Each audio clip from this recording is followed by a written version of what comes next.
Ingrid Husselmann. We're here to review and monitor existing and local LGBTQ laws, policies, and agreements. Hi Ingrid, how are you? I'm good, thank you. I am well. So, for those that do not know you, please tell us a bit more about yourself.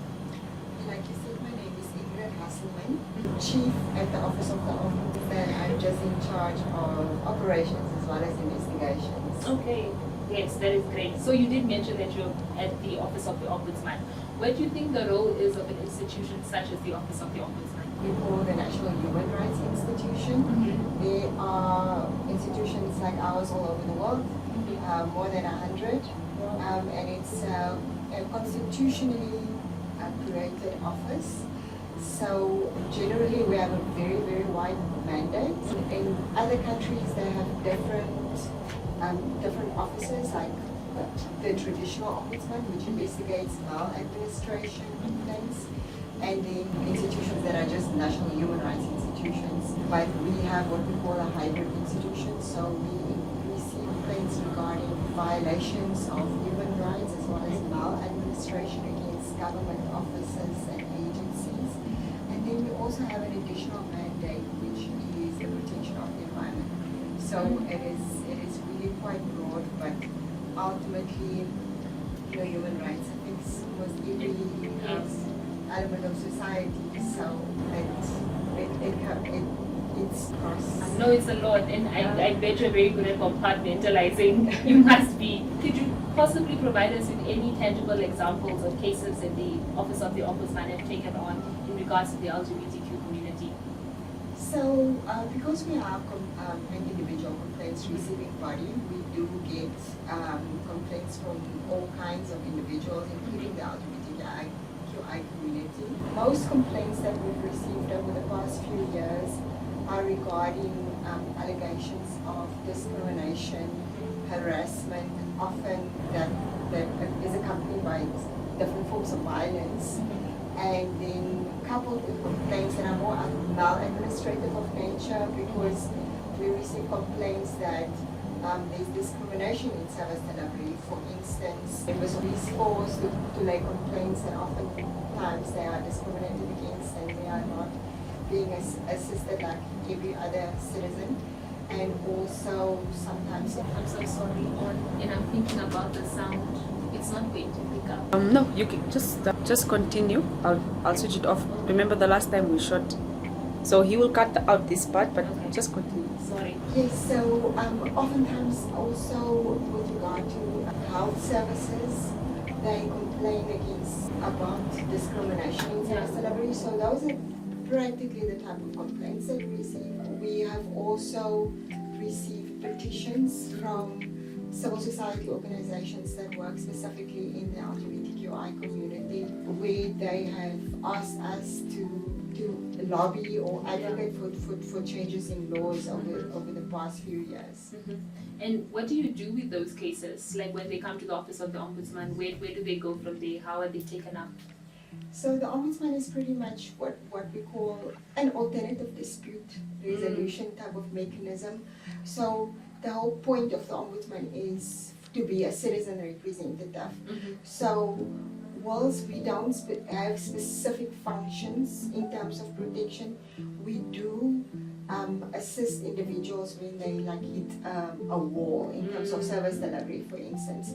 So a large part of what we do is we negotiate and we mediate to try and find resolution to problems. So with regard to specifically complaints against the Namibian police, we obviously try and address the individual complaints as they come along by making use of our contacts to make sure that the person then receives the services in a dignified way. But we also tackle it on a larger scale by engaging the police on a high level forum to sensitize and to educate in terms of the protection of rights and non-discrimination. Yeah, no, thank you. Coming to your last question, or your second last question, what does the Office of the Ombudsman make of the current status of the LGBTQ community? Like given the Supreme Court ruling, the ruling that's now coming up in May, what do you make of the current status of the movement? Well, the Constitution guarantees the right of equality and non-discrimination. And this includes the right of all kinds of minorities to be free from discrimination, to bodily integrity, to autonomy, to dignity.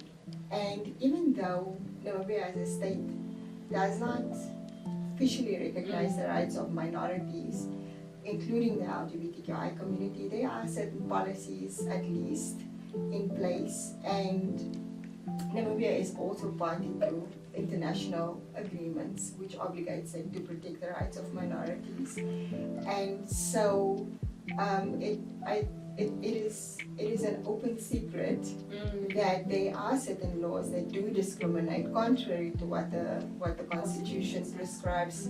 One of them is the common law crime of sodomy, and even though it's basically become obsolete, we do believe that it is important that it is officially abolished, because it sets the stage for non-discrimination. Yes. And it creates a culture of non-discrimination when there are no laws, even though they're not enforced, to hang over the heads of certain parts of our society. And then also there are certain other laws like the Labor Act or the Combating of Domestic Violence Act, which explicitly includes protection for members of the LGBTQI community. And there is also a lack of a general law against discrimination. So as part of the Ombudsman's ongoing work in this area, there was a draft bill that was developed by the Ombudsman's office to combat discrimination and harassment and hate speech. And this bill is very progressive and lists several grounds on which it is prohibited to discriminate against individuals, including sexual orientation and gender identity and gender expression. And we are hoping to see this bill be passed. Hopefully, not in the near future, I would believe, but hopefully eventually, because it is very important that a society recognizes the rights and protects the rights of minorities. Wow, that is really beautiful. It fills me with hope and joy, honestly, to know that a draft bill is in the works. On to your last question, speaking of laws, what do you make of the existing laws and policies and how they impact the queer community? I know you touched on it briefly, but just for us to go in. It adversely affects them on a very practical level, I believe. For instance, we've received some complaints about harassment in the workplace against people on either their real or their perceived gender expression. And because this is simply not provided for in the